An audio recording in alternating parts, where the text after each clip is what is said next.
రామ-రావణ యుద్ధమైపోయింది. రావణుడు అతని సోదరులు చనిపోయారు. కుంభకర్ణుడు కూడా చనిపోయాడు.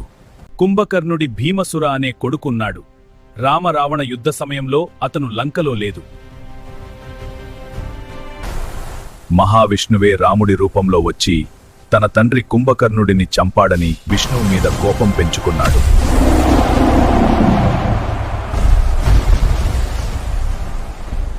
దానిలో భాగంగా ఒకరోజు ఒక ఊరికి వెళ్ళాడు.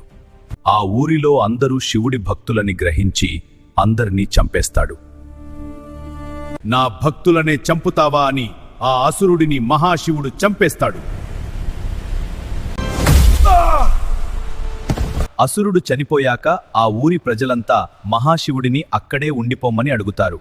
వారి కోసం మహాశివుడు మా ఊరిలోనే జ్యోతిర్లింగం రూపంలో ఉండిపోతాడు. అదే ప్రస్తుతం మహారాష్ట్రలో ఉన్న భీమశంకర్ జ్యోతిర్లింగం.